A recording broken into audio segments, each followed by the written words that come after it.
Hello, hello, hello. Welcome to Classy Chats. On my podcast, I'll be chatting with you about relationship issues, cultural discussions, and everything crazy that has been happening in my life in the past and probably in the present.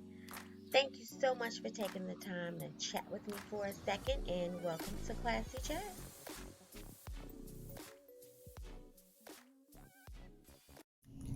Hello, and welcome to another episode of Classy Chats. Thank you guys so much for tuning in today. I appreciate all the support that I have been receiving from the phone calls to the emails to the comments on the YouTube and on other platforms. Thank you guys so much for the feedback. I'm so happy to have it. I want to give a shout out today to all the women out there that have been hurt and that are still pushing forward. So, when I say that, if you've been hurt through relationships, family issues, church, religion, career wise, whatever that has hurt you, I just want to give a special shout out to you ladies that are holding it down and not letting your hurt hold you back. So that's kind of what we're easing into as far as this part two for the episode today. Is he a mistake or did he make a mistake? This part two is goes along with the letter that we received from our caller, and we're going to finish it today. And that's why I wanted to give a shout out to you ladies, because as I was dissecting this letter and when I talked to the caller again and again, the more times that I did, I realized that there are so many women out there that have just been hurt and have no other choice but to keep pushing, because you have your career goals, you have your personal goals, some of you have children, you have things that, and you can't let the hurt stop you from moving forward.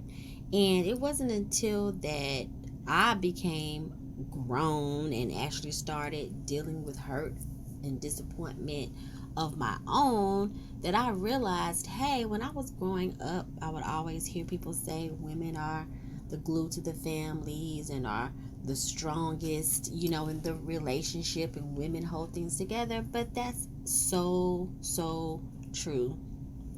So I just want to give a shout out to you ladies today that have been hurt and have all these setbacks, but you have been determined to push through it. No matter who's hurt you, your husband, your kids, loved ones, siblings, family members, you still have to walk out the house every single day, go to work, be successful, and make things happen. And put on a happy face. Put on a face, a poker face, pretty much. So I want to give a shout out to you ladies today, because you are appreciated, you are admired, and I encourage you to keep being the people that you are, because whether you know it or not, somebody is out there is watching you, somebody out there is admiring you, somebody out there is looking up to you. So I really want to shout you ladies out today. So periodically on this podcast, I will bring in guests, other thought leaders, so we can kind of get other perspectives on different things. So, in lieu of this particular episode, is he a mistake or did he make a mistake? I definitely wanted to bring another man in. I wanted to bring a gentleman in so I could kind of get his perspective on it, because I don't want anybody to say, me as a woman, I'm coming down on the men because this is my platform and, bashing men. I don't want to ever be perceived as that. So I wanted to bring another man on so he could kind of give his opinion and weigh in on particular issues concerning this topic and the letter that the listener wrote in. Okay, so I want to go ahead and introduce my guest. So I'm going to let him introduce himself before we start talking? Appreciate it. What's up, everybody? My name is Lyndon. I'm tall. I don't know what you want me to say about myself. What I do? I I don't don't know. know, whatever you want. I'm a rapper. No, I'm just kidding. No, I definitely don't rap. I'm an entrepreneur, honestly, more than anything. That's what I do. That's all I got for the intro. Okay, well, one of the reasons why I asked him to come on is because this is a guy that I call the walking dictionary. He's so intellectual. He's very intelligent. He is very, very tall, by the way. However, he has great insights on different things. The very first time I met him, we basically talked for 11 hours, literally straight. So I wanted him to come on so he could weigh in, and especially with the topic at hand, with our situation that we've talked about on episode 1, and I thought that it would be great to have a male's perspective. Mm-hmm. So the topic of this episode 2 is we really want to talk about the relationships and interactions with the opposite sex when you are in a marriage or in a relationship. So to me, my opinion, that's one of the things that I feel like should have been addressed with our listener in her situation, because if the husband was not carrying on with these opposite sex relationships, then I personally don't think that it would not have even gotten to that point. So that's why I wanted to make this its own episode so we could really discuss from a man's perspective and a woman's about that interaction with the opposite sex when you're in a committed, monogamous relationship. So since we said monogamous, my friend Lyndon here has a very interesting, sorry, I'm sipping, interesting perspective on monogamy and relationships. So I want to let him share that. Yeah, so kind of how I am, right, when I think about relationships. I feel like these days, I feel like they're more business arrangements than anything. Not saying that's my personal outlook, but I'm just saying if I take a look at relationships, I feel like they look more like business arrangements with horribly drawn up contracts, I think, than anything. So I'm not pro monogamy, but I'm not against it either. So I really believe, different strokes for different folks. Everybody kind of has their own taste, and I don't like that. I've definitely been in plenty of monogamous relationships. I definitely feel like the universe and the Most High has told me that's not for me. Yeah, Okay. yeah, that's without a doubt. I feel like every time I do monogamy, I get slapped in the head. So yeah, I kind of leave it at that. But with that being said, so how I kind of describe how I do relationships is kind of not doing them at all, if that even makes sense. So you looking at me like, okay. So all right. All right. So what I mean by that, right, and understand that I'm not saying this is, I don't want you to think this is a cop out, right? I'm definitely not scared of commitment at all, by any means. Just so everybody knows, I'm a Gemini. So just want to say that, get that out there. But and I say that because I'm an emotional person. I'm very emotionally intelligent and I'm very much in control of my emotions, but I am definitely at the heart an emotional person. So before I start talking, I don't want you to think I'm sounding like a robot. And I'm just saying this. And everything I'm going to be talking about is going to be based on experience. If I don't have experience, I'm not going to talk about it because how can I talk about something I never experienced? Exactly. So, but for me, how I feel about monogamy is in the world today, it is more so a false sense of security.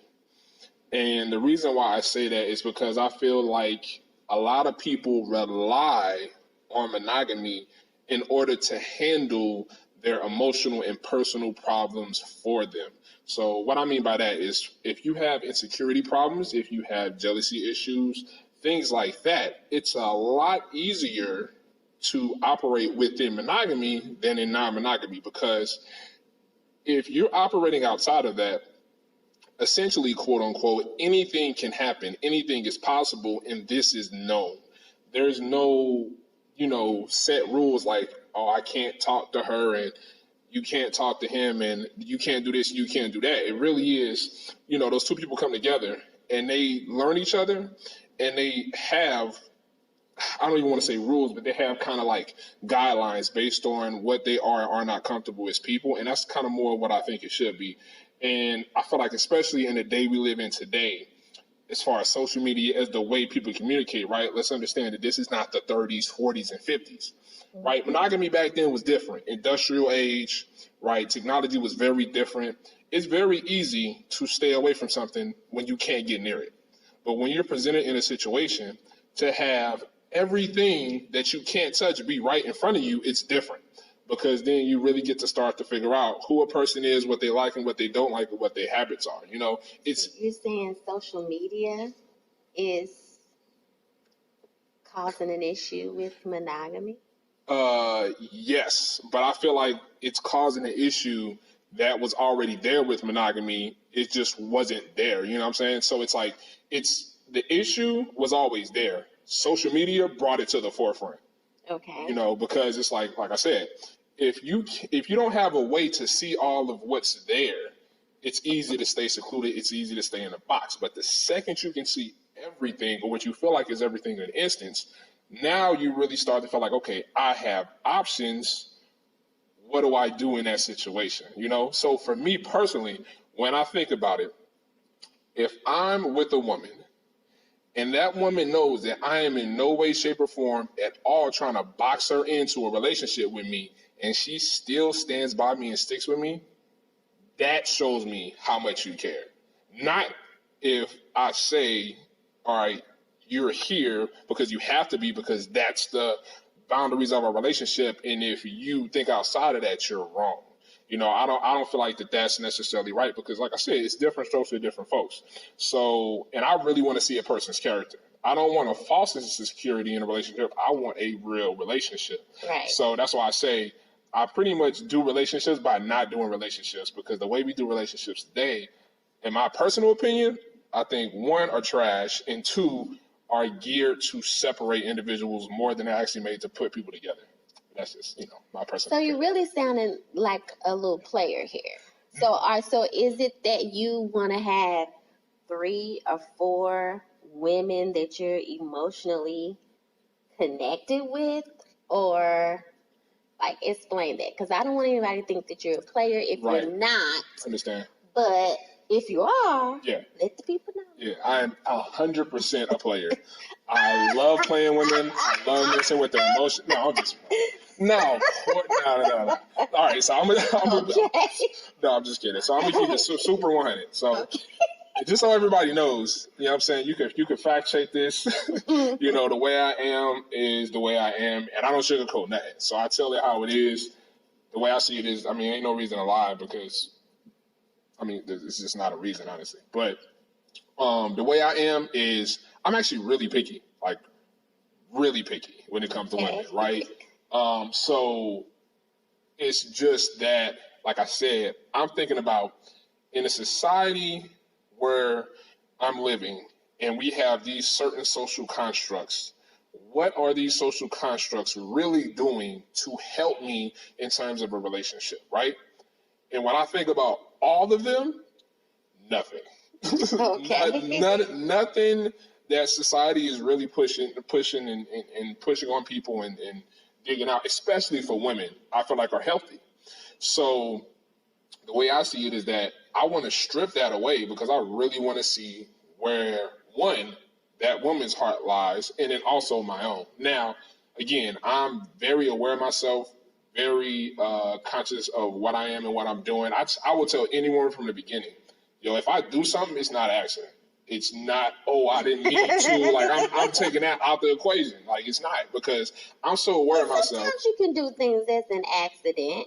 But I mean, I could, but it's not really an accident. Because it's like, all right, as a human being, there's a moment, I don't care if it's for a split second, where you really can't think before you do anything. So is there any really such thing as an accident? Because it's different. If you're talking about if something comes that is outside of your control and causes you to do something, that's one thing. But generally, if you're reacting in a situation, especially in one of the opposite sex, or I'd even say same sex for the people out there that, I'm saying, rock that way, you have time to think. Now, of course, right, if you're under the influence of drugs or alcohol, that can be a little different, right? Mm-hmm. But if you're, even to an extent, I think that's an excuse. But if you're sober, it ain't no accident. Like you at one point, you know what you're doing, and you make the conscious decision to follow through with it. Right. So, well, I want to go back to what you were saying about the false sense of security. So, what if that particular woman needs that from you? And I know that you can't push your opinions and beliefs on her, but I think you had mentioned before today that women need that sometimes. Yeah. So what if you meet a woman and she's rocking with you with no agreement, no title, but you know for sure that she rocks with you, you rock with her, but she needs to know that because of what you have clearly stated, that you do relationships but don't. So she doesn't know if you have this same connection with Becky Sue in Colorado or Susie in Istanbul or whatever.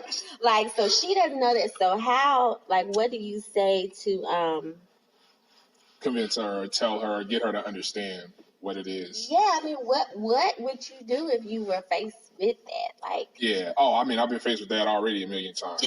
So, I mean, literally, a situation just ended because of this situation. Because of but it's good. I'm just hearing this for the first time.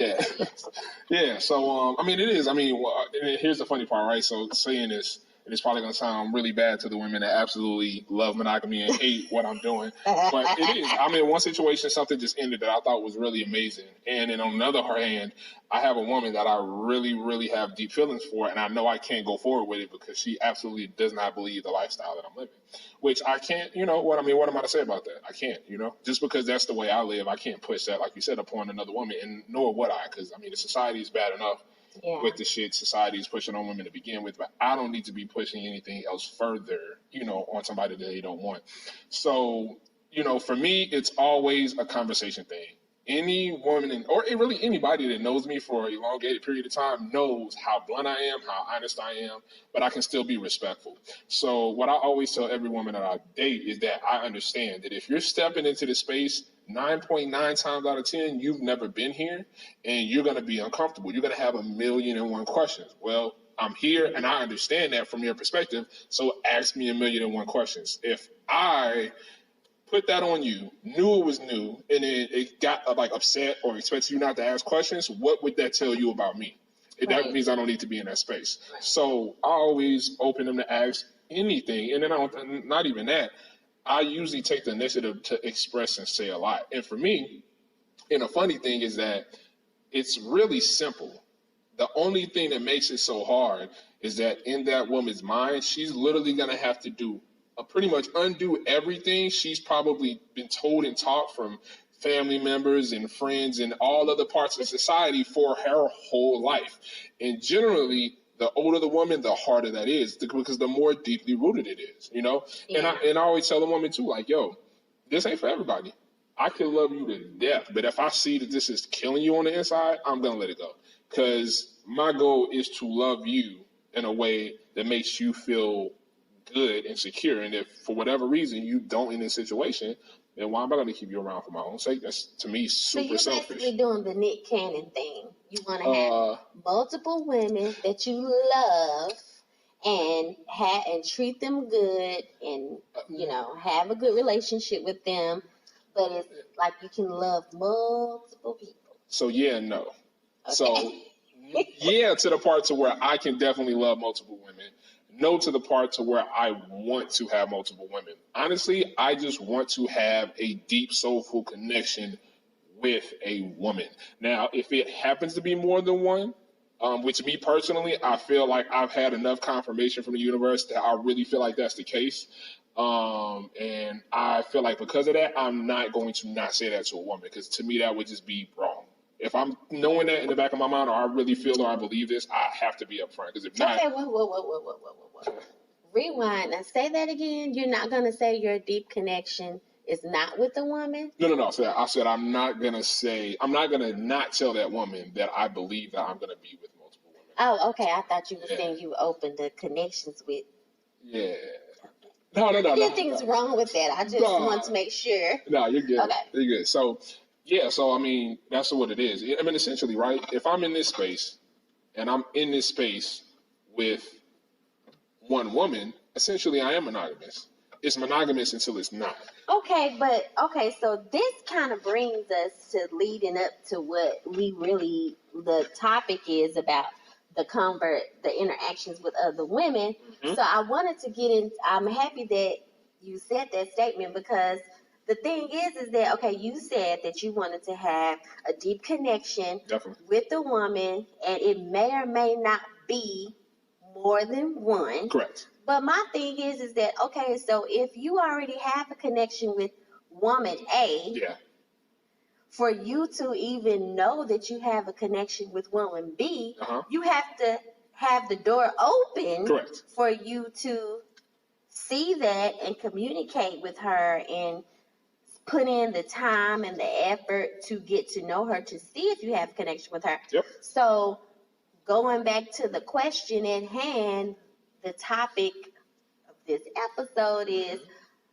having these female friends and other interactions with other women. Isn't that just opening the door to having a connection? Because you wouldn't have never had a connection with woman B had you not opened the door.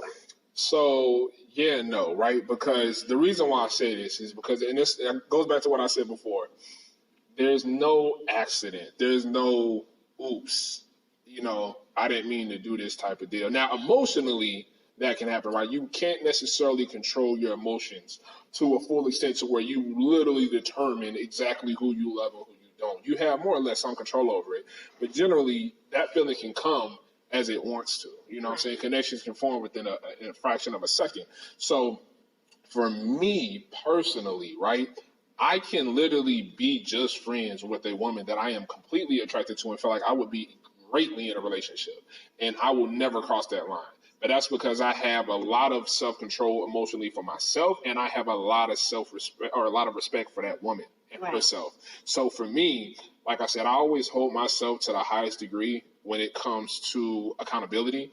I don't rely on anybody to do that for me because I know myself. Like if I wanted to be honest, I could be out here doing the worst and completely manipulating women. I mean, just keeping it 100. Like I'm not gonna lie, I could. I learned at a very young age. I'm very good at lying, and that's a fact.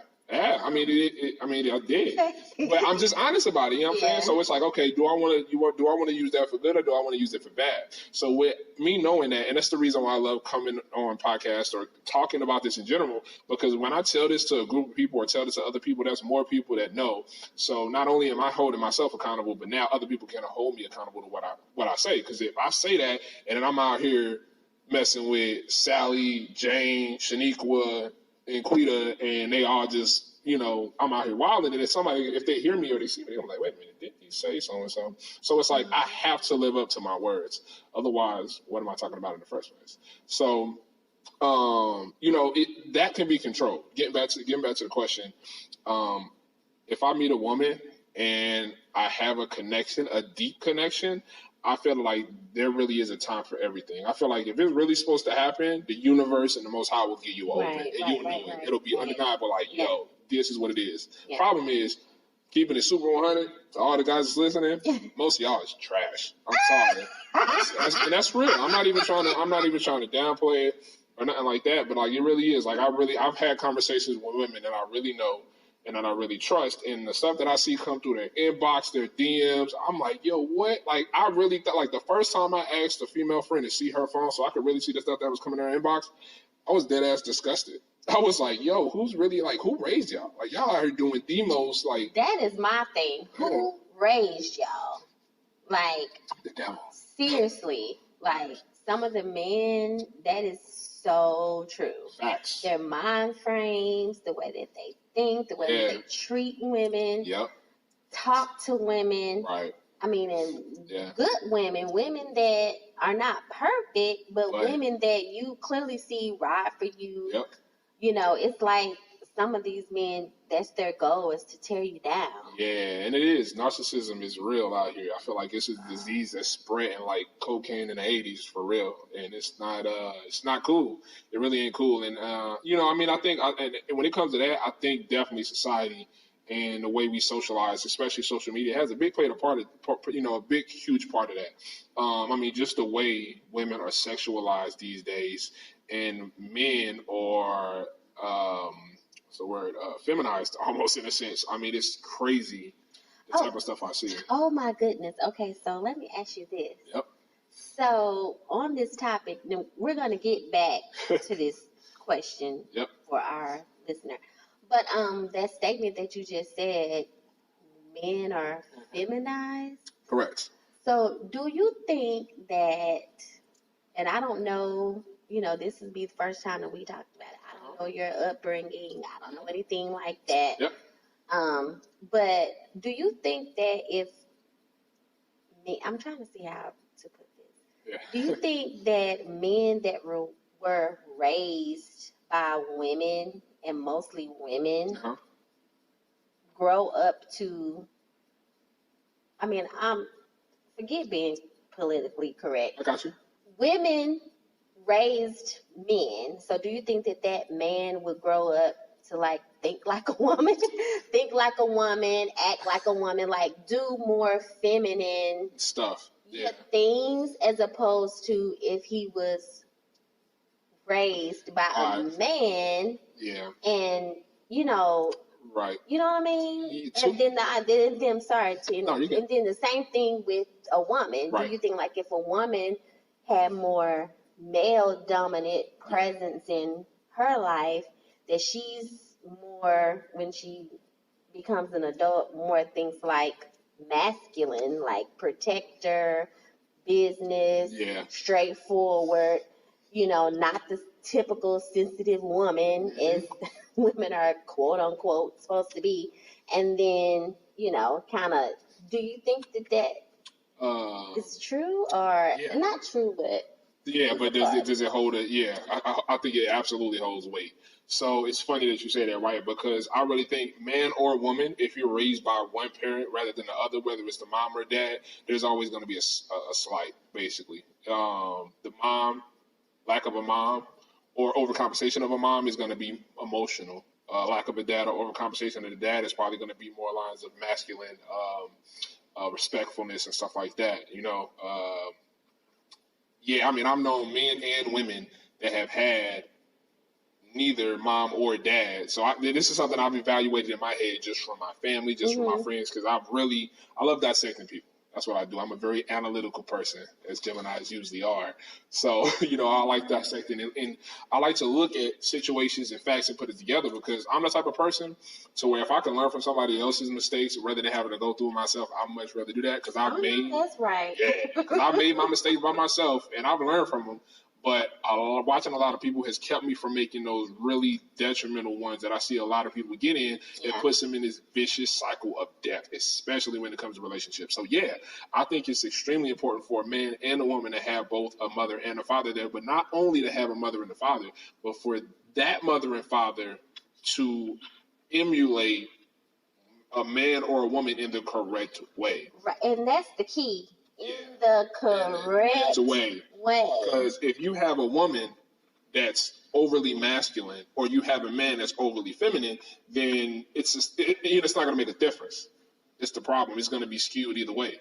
So, and that's a huge problem, especially in the Black household. We already know this. So, that plays a huge factor. It does. It plays a huge role. We see it all the time. I mean, specifically with Black people, how men are demasculinated. Demasculinated, if that's even a word. I just made that up. If not, and then women are getting more masculine because they feel like they have to step up to the plate because Black men aren't doing their thing to do what quote unquote a man is supposed to do. So seeing that, it sucks. It's heartbreaking. I know that it's breakable. The cycle is breakable. But when you have a mass majority of people believing in this thing, and it's really a thing, then it's like, I mean, it is a cycle. It sucks. You can break it, but the person has to. Yeah. Be aware. They do. They have to be aware, and that's the thing. A lot of people are not aware. Like I thank the universe and the Most High every day because. So my parents got divorced when I was real young, 5.5. Got divorced, and I'm honestly grateful that they did because they just were not good together. I got divorced when I was 5 too. Yeah, see? Oh, wow. That's a magic number. Versus feathers flock together. But no, for real, yeah, they got divorced when I was 5, and I was happy because they weren't good together. I remember. How do you know? You was 5. Yo, I'm telling you, I don't know if it's past life knowledge or whatever, but I'm telling you, I remember at the age of like 9, somebody asking me what I thought about my parents being divorced. This was in elementary school. And I told them that I was happy. They looked at me like I was crazy. And I was like, I remember this at the age of 9, somebody asked me like, how do you feel about your parents being divorced? And I'm like, I'm glad because I can tell their personalities don't match up. Why I would say this at the age of 9, even to this day, it was my mind. I'm like, yo, what was I can tell because you're like the walking dictionary. You're like Mr. Intelligentsiana, if that's even a word. But probably not, but it sounds good, so I'll take it. Okay. I guess. Silly, but yeah. So that's why I said we had conversations before, and I said people suck at people. And that's a majority of people really do suck at people. And that's the thing. Knowing people is hard. And trust and believe me, and by all means, don't think that I'm saying that I'm perfect at this because I'm not. I'm definitely not perfect. I definitely have put a lot of effort and energy into not sucking at people. But, I mean, we live in a world where, I mean, the way society portrays so many things in such a horrible way, it really kind of sets everybody up to lose. And I know it's done like that on purpose. And it sucks to watch that because when you realize how it's so funny watching you trying to pour that drink without making no noise, I have to say that. Yeah, she is over here making the most hilarious face. Shout out to Jameson, by the way. But I know, right? sponsor this podcast, please, if you hear this. But it sucks to watch that because people are in such sensitive positions. So many. I mean, there is no way you can be in a successful relationship with somebody else if you can't even be in one by yourself. I know. That's so crazy. Yeah. That's so true. Yeah, and it really what it is. And I think a lot of people take that for granted. You know what I'm saying? Me, I 100%. And that's like, it's funny, right? So true. The number one thing that a woman asks me is that, okay, if you can just do and talk to whoever you want, how do I know you love me? And I'm like, all right, so, and the answer to that is so simple. How do you know I love you? Because I'm here. Literally. Because if I know I don't have to be here, and I can be with any woman that I want to, quote unquote, there is no boundaries because that's the way I set myself up. If I'm here and I'm consistently here and I'm really making an effort, putting energy into this, that should tell you something because the question is, how many dudes who had that opportunity would actually still put in effort? That's true. Yeah. You know what I'm saying? But that is just so hard emotionally for a woman to grasp because she's so, I mean, and that's why I said I can't even get mad necessarily because if women have been dating men for all these years, they can't even do it right with one woman. What is going to make a woman feel like, oh, he can do it right with more than one? You wouldn't. No, naturally. Men definitely don't get it right with men. So I get it. That's my uphill battle with society and with the things that have been done and said and pushed on everybody. So, and I know that. But because I'm 100% comfortable being by myself, it doesn't burden me. It doesn't feel like, oh my God, what am I going to do? I mean, like I said, at the end of the day, I'm an emotional person. I want companionship. I want at least one woman to share, what I'm doing with, because I do value time and I do value experiences. And if I can't really share that with somebody else, it's kind of like, what's the point? If we weren't meant to share anything with anybody, we would all be on earth by ourselves. Right. But that ain't the case. So I'm just like, I want it, but at the same time, I'm not going to force it. I'm not going to compromise it. I'm not gonna, you know what I'm saying, I'm not gonna music industry my relationships, because that's what people do. People get excited when they think they see a good person, the same way an artist gets presented with a deal from a record label, only to find out after you sign on the dotted line that shit doesn't go the way you saw it at all, because you get too hype in the beginning. You let the emotions and the excitement of being into this new space completely blow past the fact that, hey, maybe I should actually read this contract I'm signing and figure out if this person that I'm about to sign this contract with is even really about this, because most people don't be. But now that you mentioned that, getting back to our listener that sent the letter, when I was on the phone with her talking about, her issue, Right. she did mention that, she felt like her opinion, she felt like that what you just said was true. Like, they kind of music industry the relationship. Right, it was right. good in the beginning. They first met. It was bells and whistles and stars. Right.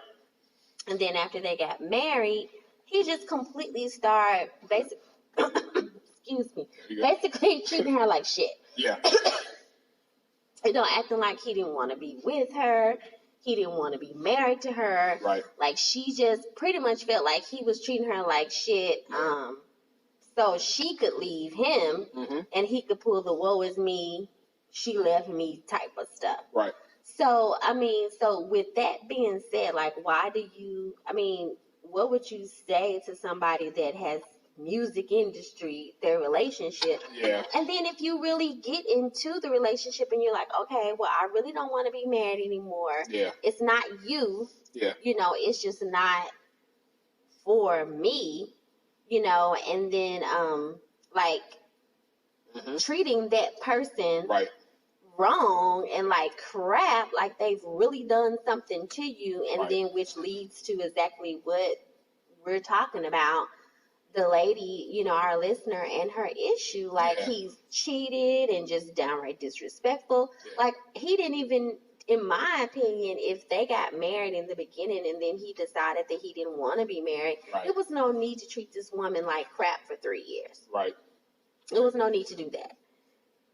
So what do you say to that? Yeah.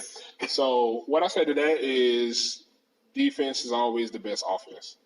And when I say that, I don't necessarily mean, I definitely don't necessarily mean defensing your emotions. Like, I'm not saying, hold back your emotions and things like that. I actually think holding back your emotions is completely counterintuitive to a successful relationship in any way, shape, or form. But what I'm saying is that if you're an artist and you're getting a contract from a label, 9 times out of 10, those labels hand that crappy contract to the artist, knowing that they're so excited about it, they're not going to read it, even though it's been seen from the beginning that the contract is trash.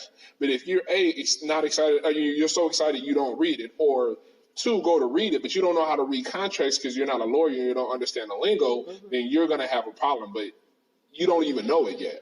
So what I tell people about relationships is, if you get into a relationship and 2 or 3 or 6 months down the road, or 2 years down the road, you look back and you feel like, I don't know what happened, it's because, 1, you're probably not that good at reading contracts and contracts being interchangeable with people. And 2, if you're not, you either need to learn how to read contracts for yourself so you can figure out how to, be in the right scenario, or B, you need to talk to somebody who you really feel like does. That's why artists need to have lawyers, and that's why things like that need to get read over. That's why I hate the honeymoon phase in relationships. When I do relationships, that doesn't exist. How you gonna say it don't exist? You can't help if you're excited about somebody. Oh, I can be excited about a woman, but I cannot push it or present it in a honeymoon phase kind of way. Because here's the thing, right? The honeymoon phase is, okay, all right, I'll say it like this.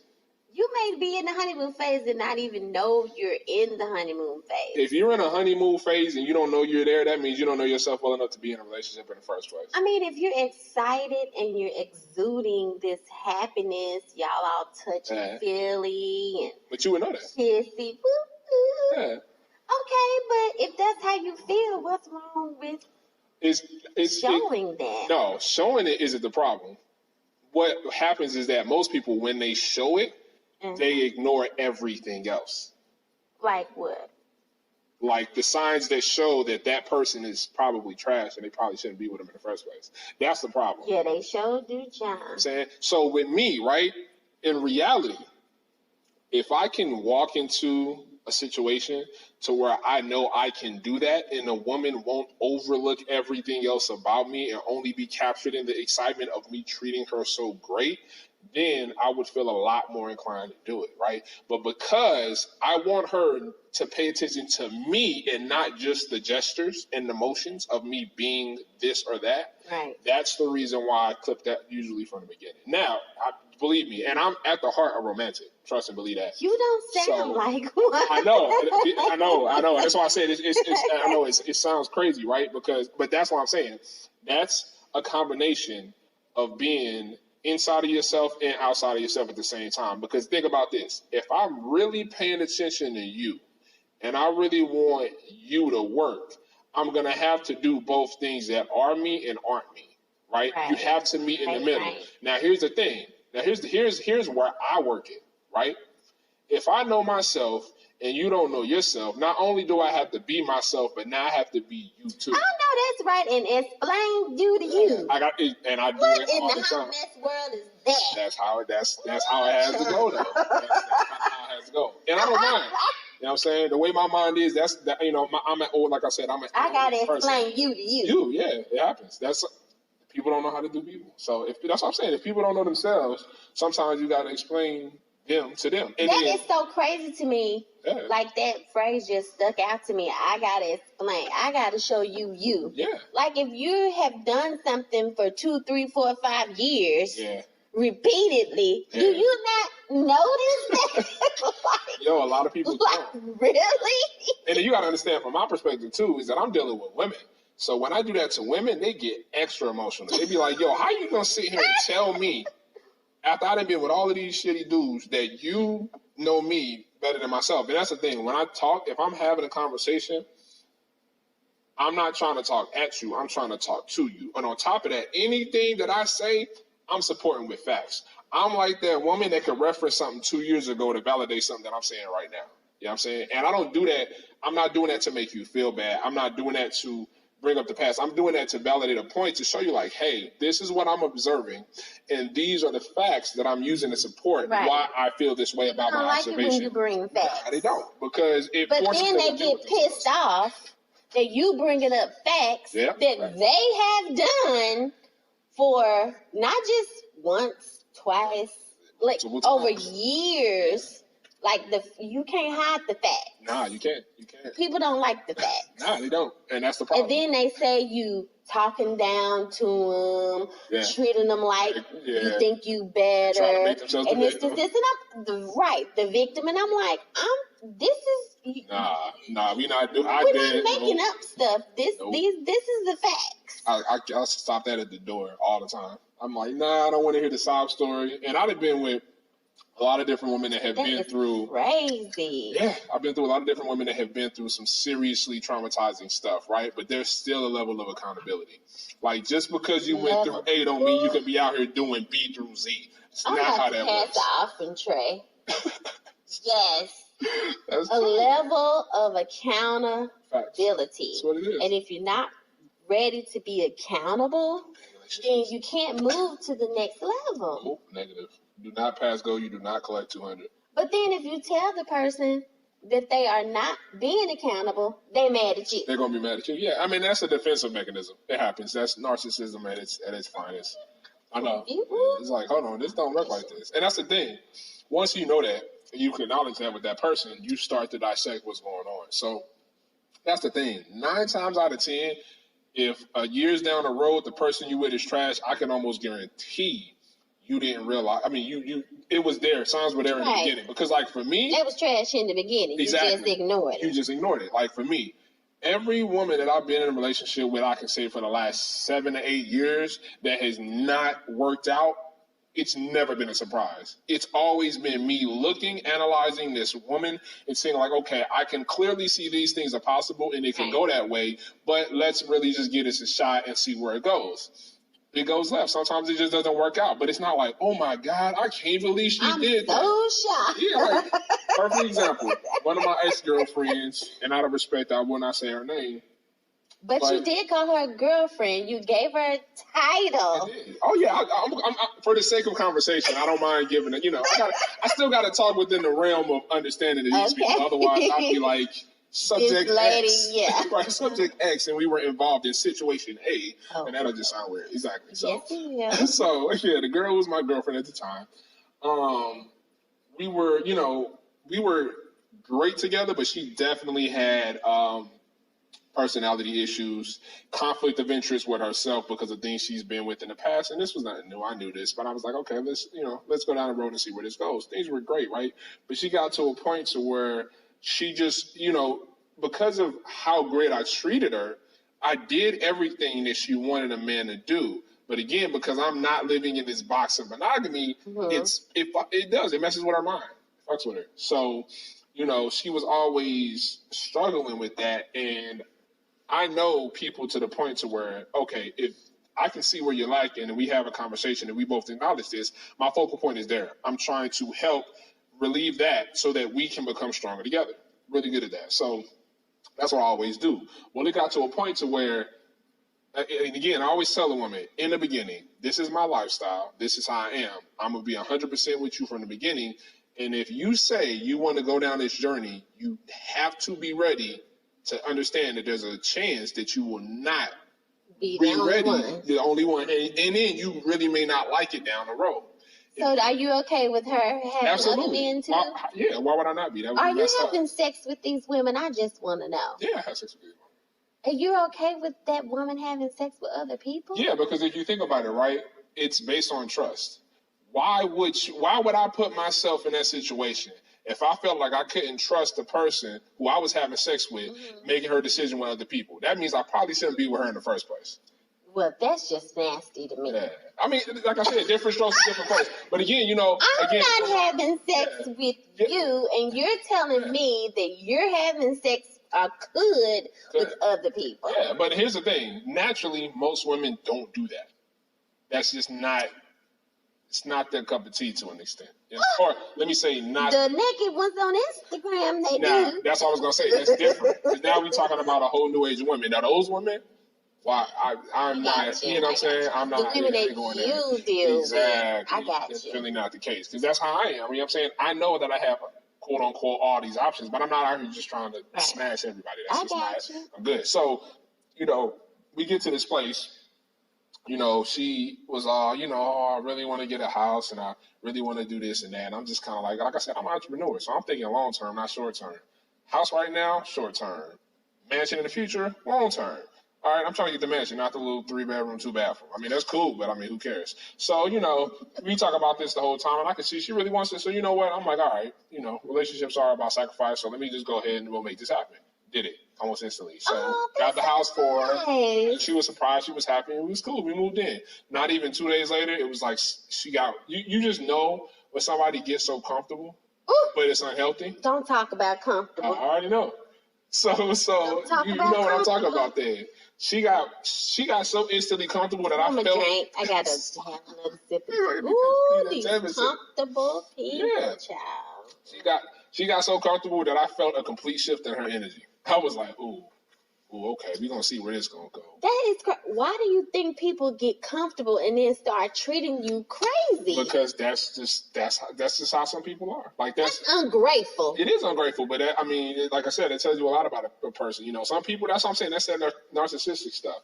But a lot of people really are like that, you know what I'm saying? So, like I said, even that, it caught me off guard, but it wasn't like, I didn't think it was not possible. When it happened, I was like, okay, I knew this was possible, but it did. I was like, damn, like right after we moved in the house. Like, you didn't even give it a couple weeks. So I was like, okay, so that happened. Yo, we lasted in that house. Yeah, like she just instantly flipped the switch. I was like, damn. So literally, wait a month. right, like a little bit. So 3.5 months later, all bad. And it was funny because the way I am, I speak how I am, and that's what it is. So one thing I always tell women, I'm not a jealous person. I'm not. If we in a relationship and you quote unquote cheat on me, I'm not gonna get mad. I've been that way in monogamous relationships. I've been that way in non-monogamous relationships. It's just like, what is there really to get mad about? Really? That this person told you that y'all are together. I'm not, and they supposed to love you. That's what you get mad about. That's nothing to even get mad about. You want to know why? Because they just did me a favor. They just showed me who they really were, and they showed me firsthand. So I didn't have to hear from somebody else. I didn't have to second guess and be like, yo, so-and-so told me this. So damn, and now I got to figure out whether this is really true or not. Nah, you literally just told me yourself. Like, you literally just gave me the key to who you are. So what? Oh, thanks. I mean, no, don't get me wrong.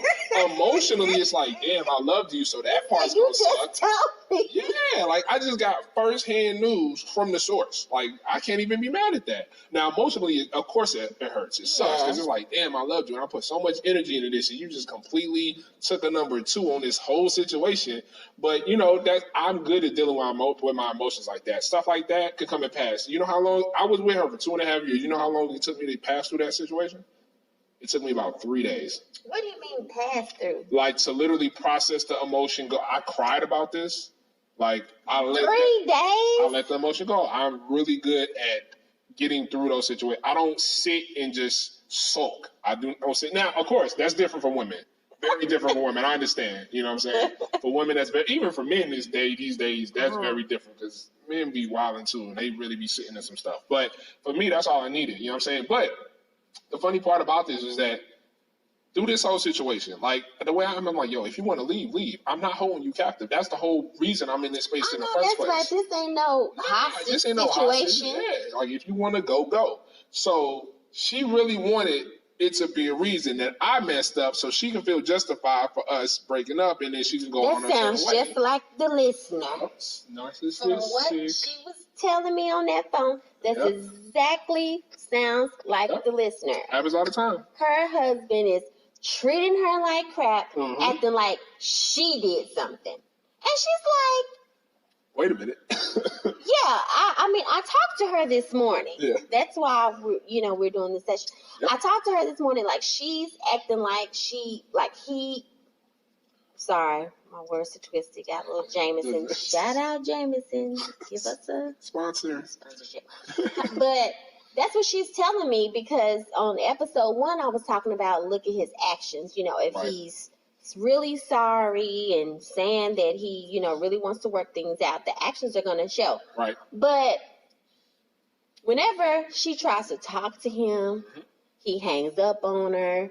He evacuates the conversation. Like, that isn't anything new for her. It's every time he does something, he manages to flip the script to make her feel like he's the one mad at her. Yeah. So she's like sitting around like, what you acting like you mad at me for? Yeah. Like, that is crazy. It's crazy. People do it all the time. That people do that. Like, that is the craziest thing I've ever heard. So many people are like that. So many people like that. They need that out because they don't want to be the one to blame. Okay, well, if you want the out, just go. Just like you just said, they don't want to be the one to blame. Yep. So you would rather sit here and make somebody miserable for 3, 4, 5, 6, 7, 8, 9, 10 years than leave and just say, I am the one that wants to exit. So you would just make, like, that's a mental problem. That's narcissism at its finest. That's what narcissism is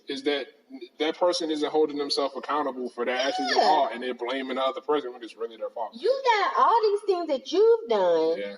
You don't want to be grown, man or woman, enough to say, I want to exit the relationship. Yeah. So you treat this other person so bad that they have no other choice but to leave. And then, well, they left me.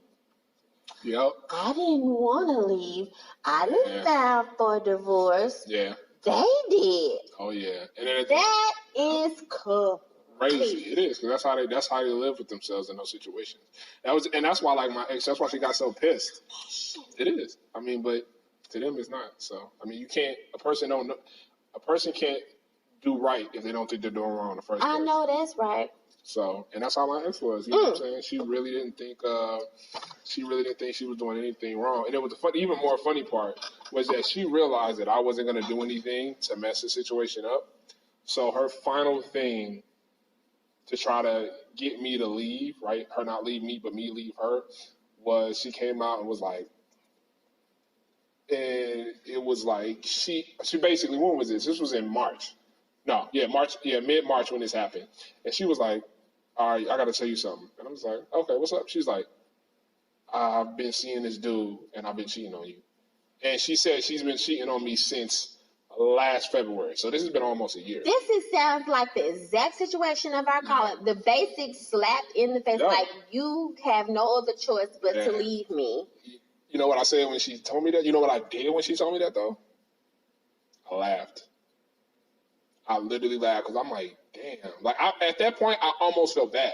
I didn't feel bad, but I felt bad, like, damn. Like, you're really so deep into your own stuff that you really felt like you had to try to hurt me emotionally to get me to exit the situation because you do not have the strength to do it themselves. And I'm like, that really was like, you really deep. Like, you really deep you stuck in this cycle for real. Like, so when she told me that, I just laughed. And I'm like, and she got mad because I wasn't mad. I'm like, I told you I'm not a jealous person. So why are you? That's the same thing with our listener. Like, I really do feel like, just from what she told me, that her husband had something to do with this particular email coming, because the email was too personal. It had personal information. Even the fake email that was made up, the name of the email was too personal. The name of the email is her mother's maiden name. So that means this psycho bitch has researched her husband's wife to find out her mother's maiden name.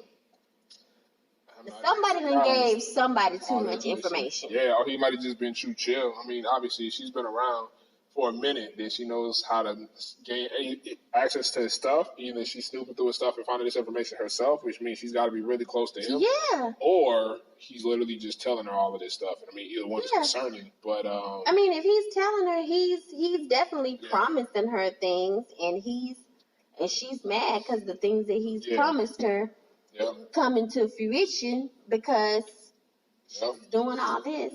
Okay, so let's finally get to the thing that we're supposed to be talking about, which is, so we know that you don't do relationships, all that good stuff.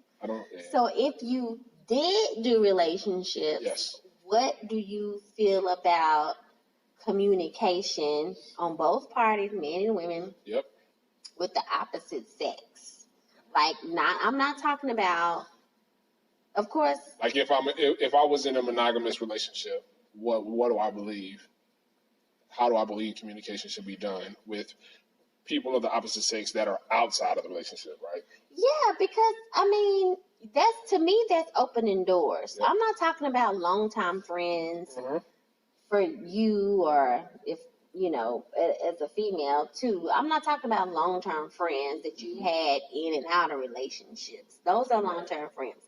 I'm talking about these new people you meet. How do I? And then even people that you know that's checking for you. Right.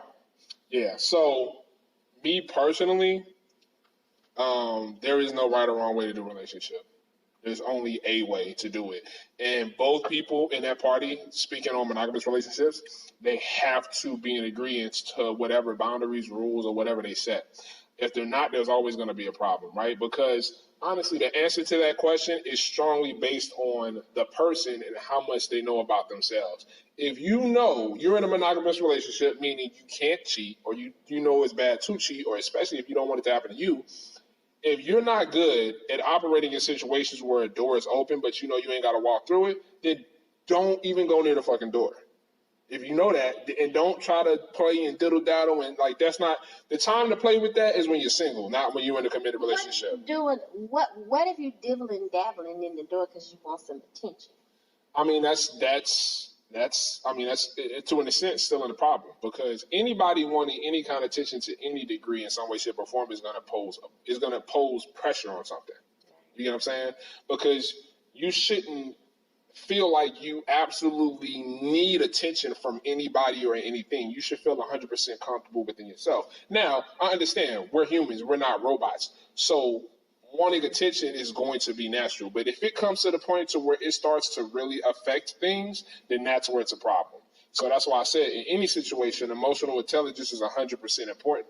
Because if you can't be solid within yourself, there's no way you can be solid with somebody else. So again, if that dude is the type of person that is really emotionally intelligent and he's cool and he knows that, okay, if I meet a new woman and we're just friends and I don't have to, whatever the case, if I know I can operate in that and not do anything crazy in my monogamous relationship, then I'm cool. You know what I'm saying? I would be that type of person. You know what I'm saying? Like, if I was in a monogamous relationship, believed in monogamy, and that's the way I was going to go, I'm the type of person, like I said, I've been like that pretty much since inception. I can be friends with a woman for a very long time, be attracted to her, think she's good with me, while I'm in a relationship with another woman and still not do nothing. Yeah. You know what I'm saying? Like, that's just me. And I ain't gonna lie, most dudes are not like that. You know what I'm saying? I think most dudes, I'm gonna say most, but I think dudes are like that, but they don't put it the way you put it. They put it as, I'm keeping her in my stock. Or but I mean, if my man mess up, if my woman mess up, I still know. But you got to think that if a dude is thinking that, then it's not like that, because that's a contingency plan. That's a backup plan. I'm talking about. That's right. I'm talking about. I can hold 100% platonic relationships with women that I'm attracted to, and I know would be good for me in a relationship. They're not backup plans. You're not thinking 1 minute in the back of your mind that if her crap mess up and mine do too. I mean, the thought could cross my mind, but that's not the area I'm operating in. You get what I'm saying? Right. That's not. I got you. Yeah, that's not the forefront of my mind. That's not why I'm keeping you around. That's not like, oh, I hope this happens. It is what it is. You know what I'm saying? Like, that's what it is. But that's the thing. Most men can't do that and then hold themselves accountable for if they fuck up when nobody's looking. Because that's the key. I know that's right. When nobody's looking. What you doing in your text messages when nobody's looking? That's what mine? No. Oh, okay. I mean, I can show you. But no, I'm sorry. I'm just. I'm messing with you. Sorry, I went somewhere else. A little bit. It's a smidge. What you doing when ain't nobody looking? But that's how your true character is shown. Facts. Nobody's looking. Yeah, and that's why I love the relationship style I do, because it's like with the relationship style I have, there's nothing to run behind, there's nothing to hide behind. You can't nothing. Like, if you gonna be here, you gotta be here, and you gotta be present, and you gotta be confident. Yeah. There's nothing. There's no, oh, you ain't supposed to talk to no other woman, and then, you're gonna have to be comfortable with it. Even if I can talk to every other woman on this earth, and there's no boundary in a relationship, that you still know that I'm gonna be here for you and down for you, and that no other woman could influence the way I feel about you. So how long have you been under this? You're under. All right, so I've been knowing this since I was probably like 19, 20. Now, actually operating in this space and saying to myself, I'm not going to keep doing monogamy because I know it's not for me and I know it's not going to work, since I broke up with that ex-girlfriend that I told you about a minute ago. I told myself after that moment, I was like, I know how to read people. So that ain't the problem. I'm like, but if I sit here and keep doing it to myself, I mean, insanity, doing the same thing over and over, expecting different results. Right. And I know it. And then I have this kind of gut instinct when it comes to things. So I would be stupid to keep doing it, knowing that that's not the way it works. And don't get me wrong, it's hard. Shit's hard, a lot harder, because you don't have any false insecurity. So every issue that woman has, whether it's insecurities, jealousy, daddy issues, mommy issues, whatever the case, I've dealt with them all. They are dealt with from day one, because there is nothing to keep them from coming out. There's no oh, you don't have to deal with anybody else, or I don't have to deal with anybody else, or I don't have to deal with these sets of emotions. Nah, there's nothing holding it back. So as soon as you realize that, for a woman especially, because of how emotional they are, it's a scary fucking thing. Especially if you've been doing the opposite your whole life. But that's how I get to learn women. That's how I get to learn who I'm with. Like I said, you can't hide it at that part. If you're that good at faking at that level, you need to be an actress, like dead ass. I would even sponsor you. Like, you need to go to Hollywood because you cold. But I haven't met one to this day that can. And even though that sucks, because I run across a lot of women that I really have deep feelings for, and it doesn't work out, I wouldn't have it any other way. Because if I'm going to have love, I want that real shit. I don't want that fake, watered down, false sense of security stuff. So that's what it is. And then the way I see it is if you're really only meant to be with one person, it doesn't matter what you call your relationship. It's going to happen that way. Period. The title don't matter. This piece of paper you signed don't matter. Nobody else in the world will matter. But I think it's tons of people that you meant to be with, but they're scattered out all over the world. That's why I would never box myself in. One person may be in Switzerland, the other person may be in Dubai. Right. But if you got shit going on, you can't even get a passport. Exactly. It's true. So that's what I'm saying. You know what I'm saying? I feel like monogamy makes settling sound great. And don't get me wrong, I'm definitely not saying this for everybody, because there is definitely some people that can definitely do monogamy and they can make it work, like 100%. Like, there's no denying, like, this is for you. But very few people have the will to really do a monogamous relationship correctly, because that also, in contrary to what I'm doing, takes a lot of emotional intelligence and it takes a lot of restraint. Because let's keep it real, there ain't a man or a woman on this earth, more than likely, that is only attracted to one single person. Right. So you gotta have yourself in check, otherwise it will not work. And that's the thing. The way the world is, we could fake it back then because we didn't have technology. Well, now that you got everybody in the world right in front of you within the click of a button, you could DM. It's different. Hey, you guys, thank you so much for tuning in and listening to another episode of Classy Chats.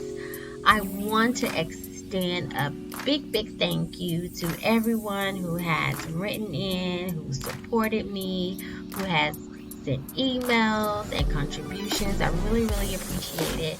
If you want to support this podcast, you can be a Patreon and find me on patreon.com. And a small monthly pledge of $1 or $2 a month will help us build this channel and get more equipment and do the things that we want to do here to give you better content. It's not required, but hey, if you like to, that's fine. You can also follow me and subscribe on Classy Chats on YouTube. Just type in the search Classy Chats. And as always, please continue to send in your emails at classychats@gmail.com. That's KLACECHATZ@gmail.com. I really appreciate all the comments and things that you guys are putting in and giving me more content and things that you want to discuss. I really appreciate you guys. I really love this podcast and I love the feedback that I'm getting. Thank you guys so much, and I'll see you next time.